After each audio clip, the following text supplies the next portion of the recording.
नमस्कार बंधुरा पुअर किचेने आबारो सबाइके स्वागत। आशा करछि सबाई खूब भालोई आछेन और आमिओ खूब भालो आछि। आजके हाजिर हयेछि झाल झाल डिमेर कषार रेसिपि निये। एई रेसिपिटा आमी आजके एकटु अन्यरकम भावे तैरी करे देखाबो। तबे आमी आपनादेरके कथा दिते पारी जे आपनादेर सकलेरই एई डिमेर रेसिपिर टेस्टटा खूबই भालो लागबे। ताई भिडियोटी स्किप ना करे पुरोटा देखार अनुरोध रइलो। प्रथमेই আমি 5টা ডিম ভালো করে সেদ্ধ করে নিয়ে খোসা ছাড়িয়ে রেখে দিয়েছি। এবার এই ডিমটাকে আমি এইভাবে ছুরি দিয়ে মাঝখান থেকে একটু চিড়ে চিড়ে রেখে দেব। আমার চ্যানেলের এই রান্নাগুলো যদি আপনাদের ভালো লেগে থাকে তাহলে লাইক, কমেন্ট আর শেয়ার করে দেবেন। আর আমার চ্যানেল এখনো না সাবস্ক্রাইব করা থাকলে চ্যানেলটিকে সাবস্ক্রাইব করে বেল বাটনটি প্রেস করে পাশে থাকবেন। सबकटा डिम आमी এইভাবেই ছিঁড়ে নিয়েছি। এবার একটা কড়া বসিয়ে কড়ার মধ্যে সামান্য তেল দিয়ে দিয়ে দিচ্ছি পেঁয়াজ কুচি, গোটা রসুন, আদা কুচি, টমেটো কুচি, 3টে কাঁচা লঙ্কা আর 3টে শুকনো লঙ্কা। এবার এই সবকিছুকে খুব ভালো করে আমি লালচে করে ভেজে তুলে নেব। এইরকম নিত্য নতুন রেসিপি দেখার জন্য চ্যানেলের নোটিফিকেশন অল করে রাখবেন, যাতে আমি ভিডিও ছাড়লেই আপনারা সবার আগে দেখতে পারেন। খুব ভালো করে লালচে করে ভেজে নিয়ে মিক্সিং জারের মধ্যে তুলে নিয়েছি আর দিয়ে দিচ্ছি পাতিলেবুর রস আর সামান্য জল দিয়ে খুব ভালো করে মিহি করে পেস্ট করে নেব। এবার ওই কড়াইতে আবারও সাদা তেল দিয়ে দিলাম।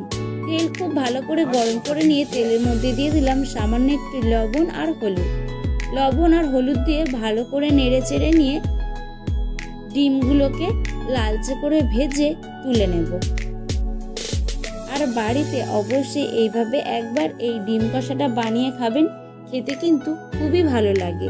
একঘেয়েমি ডিমের তরকারি খেতে না ভালো লাগলে অবশ্যই এইভাবে ডিম কষাটা বানাবেন। এবার ডিম ভাজার ওই তেলেই ফোড়নে দিলাম গোটা গরম মশলা, একটা তেজপাতা আর একটা শুকনো লঙ্কা। ফোড়ন থেকে যখন সুন্দর একটা গন্ধ বেরিয়ে আসবে তখন দিয়ে দেবো পেঁয়াজ কুচি। আমি এখানে একটা মিডিয়াম সাইজের পেঁয়াজ পাতলা করে কেটে নিয়েছি। পেঁয়াজ কুচিটাকে তেলের মধ্যে দিয়ে হালকা বাদামি করে ভেজে নেব। গ্যাসের ফ্লেমটা লো টু মিডিয়ামে রেখে পেঁয়াজটাকে হালকা বাদামি করে ভেজে নিয়েছি। এবার বেটে রাখা মশলাটা দিয়ে দিলাম আর দিচ্ছি স্বাদ মতো লবণ, হলুদের গুঁড়ো আর দিলাম কাশ্মীরি লঙ্কার গুঁড়ো আর দিয়ে দিচ্ছি ভাজা জিরের গুঁড়ো। এবার এই সব কিছুকে খুব ভালো করে কষিয়ে নেব। যতক্ষণ না মশলাটা থেকে তেল ছাড়ছে ততক্ষণ আমি মশলাটাকে খুব ভালো করে কষিয়ে নিচ্ছি। আর এভাবে যদি ডিমের কষা বানান সবাই কিন্তু আঙুল চেটে খেতে বাধ্য হবেন। দেখুন খুব ভালো করে মশলা থেকে তেলটাও ছেড়ে গেছে। এখন আমি ভেজে রাখা ডিমগুলোকে দিয়ে খুব ভালো করে আবারও ডিমের সাথে মশলা কষিয়ে নেব। ভালো করে কষিয়ে নিয়ে সামান্য একটু জল দিয়ে খুব ভালো করে আবার আমি নেড়ে চেড়ে দিচ্ছি। রেসিপিটা কেমন লাগলো কমেন্ট করে জানাবেন। আর রেসিপিটা যদি খুব বেশি ভালো লাগে তাহলে আপনাদের আত্মীয় পরিজন বা বন্ধু শেয়ার করে। খুব ভালো করে জল দিয়ে ঢেকে দিয়েছিলাম।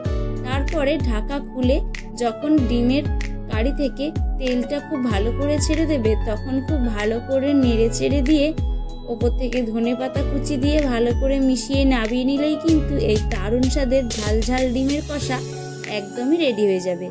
আশা করছি ভিডিওটা আপনাদের একটু হলেও ভালো লেগেছে। যদি ভালো লেগে থাকে তাহলে লাইক, কমেন্ট, শেয়ার করতে ভুলবেন না কিন্তু। ঝটপট প্লেটের মধ্যে ভাত আর তার সাথে এই ডিমের কষা মেখে নিয়ে একবার মুখে তুলুন। আঙুল তো আপনাদেরকে চাটতেই হবে। তাহলে ভিডিওটি এখানেই শেষ করছি। দেখা হচ্ছে অন্য কোনো ভিডিওতে। ভালো থাকবেন, সুস্থ থাকবেন।